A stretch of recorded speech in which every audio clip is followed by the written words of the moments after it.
Anybody can learn a second language in 6 months. How? There are 5 principles, maybe a few more, but these are absolutely core. And before I get into those, I just want to talk about 2 myths. I want to dispel 2 myths. The first is that you need talent. Let me tell you about Zoe. Zoe came from Australia, went to Holland, was trying to learn Dutch, struggling extremely a great deal, and finally, people were saying you're completely useless, you're not talented, give up, you're a waste of time, and she was very, very depressed. And then she came across these 5 principles. She moved to Brazil and she applied them, and in 6 months she was fluent in Portuguese. So talent doesn't matter.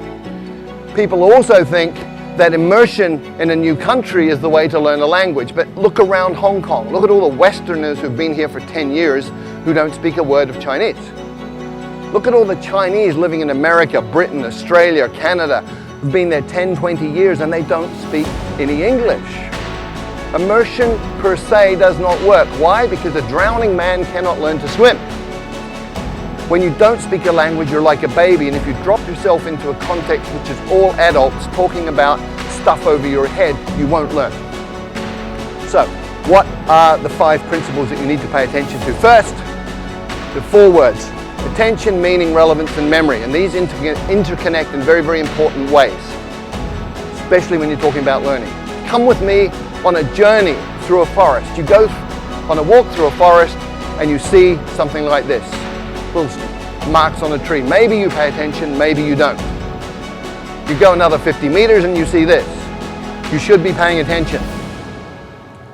Another 50 meters, if you hadn't been paying attention, you see this. And at this point, you're paying attention. And you've just learned that this is important, it's relevant, because it means this, and anything that is related, any information related to your survival is stuff that you're going to pay attention to, and therefore you're going to remember it. If it's related to your own personal goals, then you're going to pay attention to it. If it's relevant, you're going to remember it. So the first rule, first principle for learning a language is focus on language content that is relevant to you, which brings us to tools. We master tools by using tools, and we learn tools the fastest when they're relevant to us. So let me share a story. A keyboard is a tool. Typing Chinese a certain way, there are methods for this. That's a tool. I had a colleague many years ago who went to night school Tuesday night, Thursday night, 2 hours each time, practicing at home. She spent 9 months and she did not learn to type Chinese. And one night we had a crisis. We had 48 hours to deliver a training manual in Chinese. And she got the job. And I can guarantee you, in 48 hours, she learned to type Chinese because it was relevant, it was meaningful, it was important. She was using a tool to create value. So the second principle for learning a language is to use your language as a tool to communicate right from day one, as a kid does. When I first arrived in China, didn't speak a word of Chinese, and on my second week I got to take a train ride overnight. I spent 8 hours sitting in the dining car talking to one of the guards on the train. He took an interest in me for some reason, and we just chatted all night in Chinese, and he was drawing pictures and making movements with his hands and facial expressions, and piece by piece by piece I understood more and more.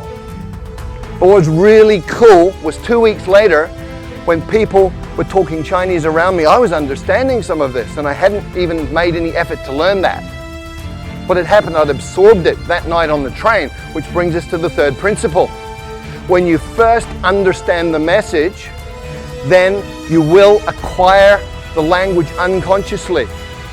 So, comprehension works. Comprehension is key. And language learning is not about accumulating lots of knowledge. In many, many ways, it's about physiological training. A woman I know from Taiwan did great in English at school. She got A grades all the way through, went through college, A grades, went to the US and found she couldn't understand what people were saying. And people started asking her, "Are you deaf?" And she was English deaf. Because we have filters in our brain that filter in the sounds that we are familiar with, and they filter out the sounds of languages that we're not. And if you can't hear it, you won't understand it. If you can't understand it, you're not going to learn it. So you actually have to be able to hear these sounds. And there are ways to do that, but it's physiological training. Speaking takes muscle. You've got 43 muscles in your face. You have to coordinate those in a way that you make sounds that other people will understand. If you've ever done a new sport for a couple of days and you know how your body feels, hurts. If your face is hurting, you're doing it right.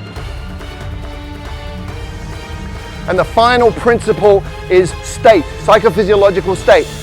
If you're sad, angry, worried, upset, you're not going to learn, period.